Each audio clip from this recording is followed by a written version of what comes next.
हमारे साथ खास बातचीत के लिए मौजूद है Bal Singh Rajput ji, DCP crime branch, Mumbai police. Sir, आपसे ही समझना चाह रहा हूँ मैं कि अब जो फ्रॉडस्टर्स का एक नया हमने फ्रॉड देखा है, जो हाल ही के दिनों में जीरोदा के नितिन कामत है उनके द्वारा भी ट्वीट किया गया कि जो कोरियर कंपनी के कोरियर होते हैं उसके अंदर जो पुलिस के अधिकारी है, एक जो फ्रॉड हुआ उसमें आप ही के नाम का लेटर का इस्तेमाल किया गया। तो ये क्या नई स्ट्रेटजी है? क्या आप जो ये फ्रॉड करने वाले उनकी नई स्ट्रेटजी, या फिर उनको डर नहीं है, या फिर इस पे आप किस तरह से एक्शन ले रहे हैं? जी ये बहुत इम्पोर्टेंट सवाल है। हाल ही में टेक्नोलॉजी का यूज़ करके पुलिस का नाम इस्तेमाल करके सीबीआई हो, इसके बाद में मुंबई पुलिस हो, क्राइम ब्रांच हो, नारकोटिक्स कंट्रोल ब्यूरो हो, इनका नाम लेके इंटरनेट पे ज़्यादा फ्रॉड हो रहे हैं।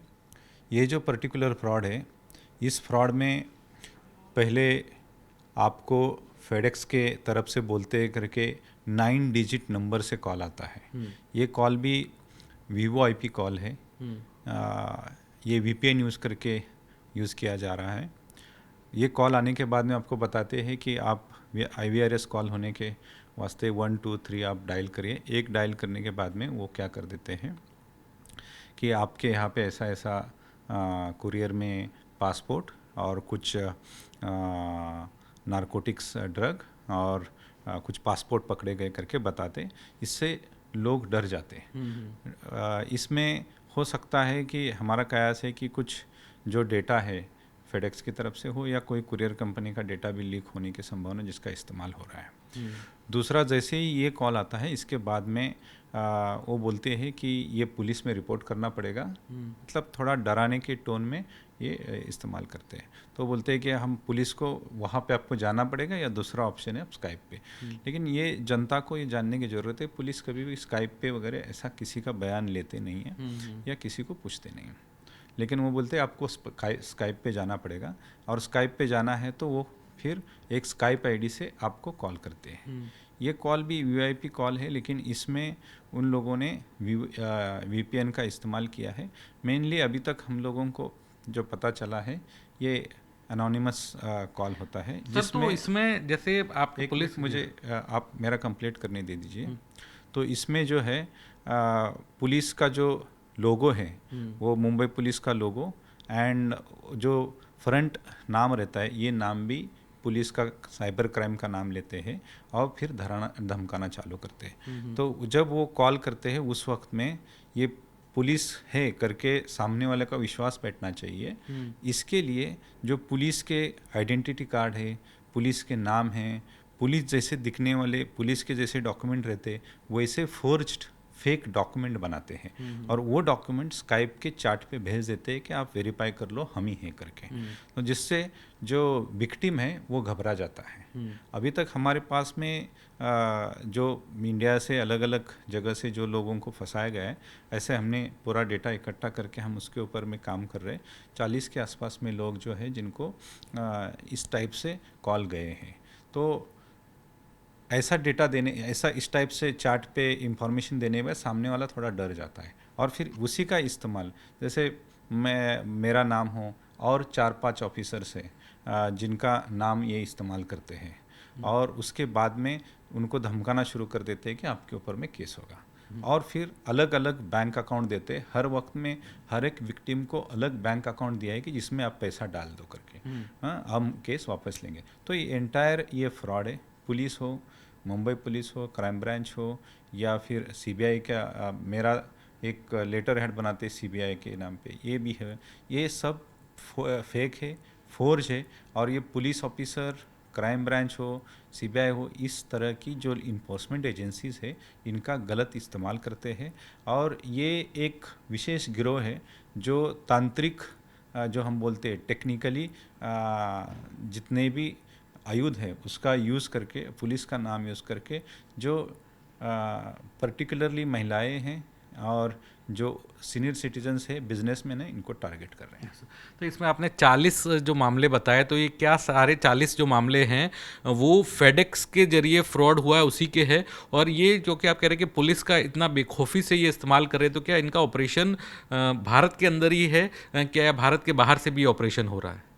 ये अभी तक जो विक्टिम्स आए हैं ये तो सारे भारत के अंदर के ही है, लेकिन हो सकता है कि जैसे वीपीएन का इस्तेमाल कराया जा रहा है, आईवीआरएस सिस्टम का कराया जा रहा है, वीआईपी कॉल्स मैक्सिमली स्पूपिंग कॉल का इस्तेमाल करके 9 डिजिट नंबर से कॉल आता है, तो इसमें अलग अलग टेक्नोलॉजी यूज़ हो रही है।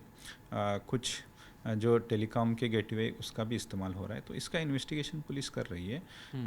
इसमें हो सकता है कि बाहर के भी कुछ लोगों का इसमें संबंध आ सकता है। और सर ये 40 जो मामले हैं इसमें मोडस ऑपरेंडी यही है, कुरियर वाला, और इसमें वीपीएन से कॉल आता है और उसके बाद स्काइप कॉल या फिर मैंने उसी के रिलेटेड आपको बताया है कि सारे मामले यहाँ पे दर्ज नहीं है, लेकिन हम लोग जहाँ जहाँ पे मुंबई पुलिस हो, क्राइम ब्रांच हो, या मेरा नाम हो, मुंबई पुलिस की बाकी ऑफिसर्स का नाम हो जिसमें इस्तेमाल हो रहा है, ऐसे जितनी घटनाएं हैं वो घटनाएं की इंफॉर्मेशन हम ले रहे हैं, तो इसके बारे में मैंने जिक्र किया।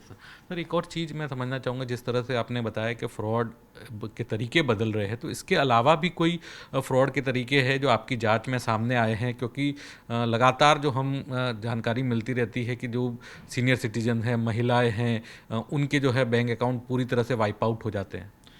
इसके अलावा जैसे ये पुलिस के नाम से, फेडेक्स के नाम से जैसे लोगों को फंसाया जा रहा है, उसके अलावा और 4 टाइप के फ्रॉड है जो बहुत ही बड़े पैमाने पे लोगों को उससे फंसाया जाता है। उसमें का 2 नंबर का फ्रॉड है वो सेक्सटॉर्शन वाला है। विक्टिम को वीडियो कॉल आ जाता है, सामने में जो है वो न्यूड कोई लड़की का फ़ोटो रहता है, वीडियो रहता है, उसके बाद में आपका स्क्रीन रिकॉर्डिंग किया जाता है और आपको वो स्क्रीन रिकॉर्डिंग भेज के आपसे पैसा मांगा जाता है। ये गिरोह भी बहुत बड़ा सक्रिय है। तीसरा जो फ्रॉड है वो है क्रिप्टो करेंसी का, इन्वेस्टमेंट का फ्रॉड है।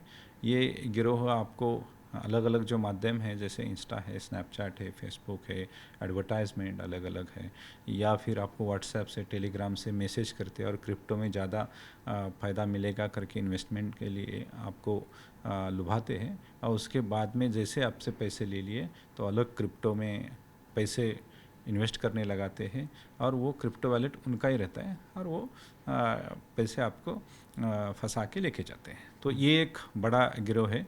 और उसके बाद में जो अभी सबसे ज़्यादा हो रहा है वो है पार्ट टाइम जॉब फ्रॉड, जिसको हम यूट्यूब लाइक फ्रॉड भी कहते हैं।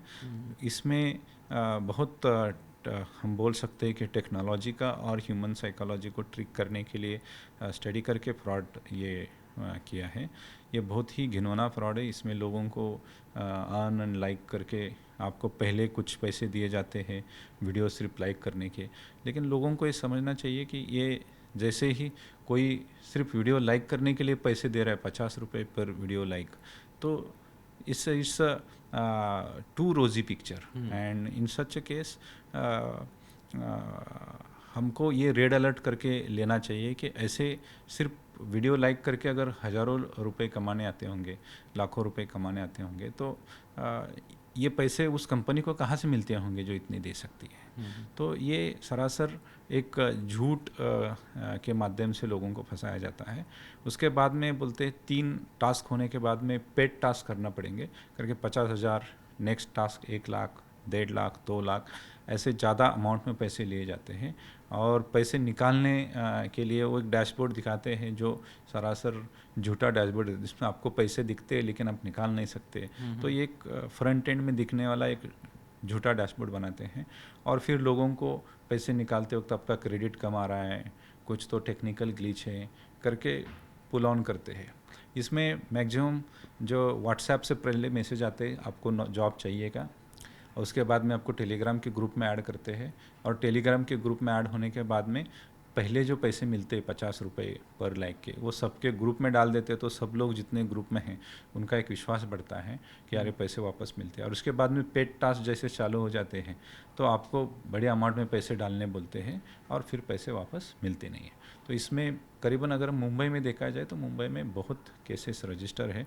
करीबन 200 के आसपास में जो केसेस है जॉब फ्रॉड की रजिस्टर है, और उसमें से 10 लाख के ऊपर में जिनके पैसे गए ऐसे 50 से ऊपर लोग हैं।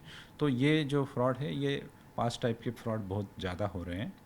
तो इसमें मैं लोगों से ये विनती करना चाहता हूँ आपके माध्यम से कि जैसे ये पुलिस के नाम से फ्रॉड हो रहा हो, पुलिस के नाम लिए जा रहे हो, आइडेंटिटी का, तो जैसे आपको घबराने की ज़रूरत नहीं है। आप तुरंत आपके नज़दीक वाले पुलिस स्टेशन में जाइए, वहाँ पे वेरीफाई कर लीजिए और उसके बाद में बात कर लीजिए। पुलिस कभी भी ऐसा स्काइप कॉल से हो या फ़ोन करके धमका के आपसे कोई केस वापस लेने के लिए या केस करने के लिए बोलती नहीं है।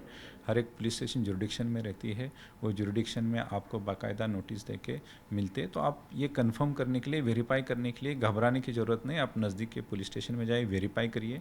अगर आप विक्टिम हैं तो ऑनलाइन कंप्लेंट करिए और नज़दीक के पुलिस स्टेशन में जाके भी कंप्लेंट करिए।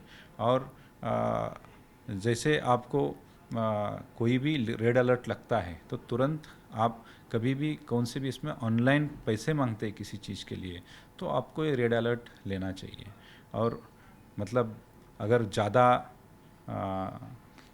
रिटर्न्स दे रहे हैं, इन्वेस्टमेंट फ्रॉड में हो, जॉब फ्रॉड में हो, बहुत पैसे का लालच दिखा रहे हैं, तो इसमें आपको ये रेड अलर्ट है, आपने तुरंत वेरीफाई करना चाहिए वो कंपनी एग्जिस्टेंस है क्या, ऐसी कोई स्कीम है क्या, और उसके बाद में ही प्रोसीड करना चाहिए। जैसे मेरा आखिरी सवाल होगा सर, क्या सर आप आरबीआई या बैंक के साथ मिलके भी काम कर रहे हैं जिसमें इसको इन्वेस्टिगेट करके इसकी जो तह तक पहुंचा जाए, रूट कॉज तक पहुंचा जाए, और उसमें कितने मामलों में क्या परसेंटेज है जहां पर जो फ्रॉडस्टर पकड़ा जा रहा है और विक्टिम को न्याय मिल रहा है?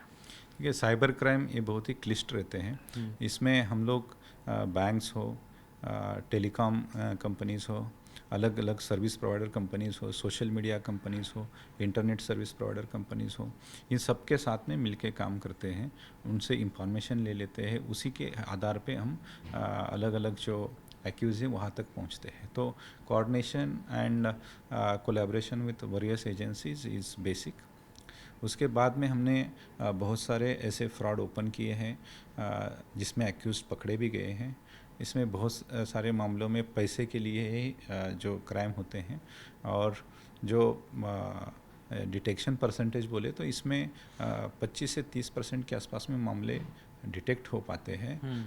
इसका रीज़न ये है कि एक तो क्लिष्ट मामले होते हैं, इंफॉर्मेशन इंडिया के अंदर, इंडिया से बाहर से भी मंगानी पड़ती है, और टेक्निकल बहुत सारी जो अंडरस्टैंडिंग है उसके लिए भी हम लोगों को अलग ट्रेनिंग और अलग मैन पावर से हम लोगों को ये सारा काम करना पड़ता है।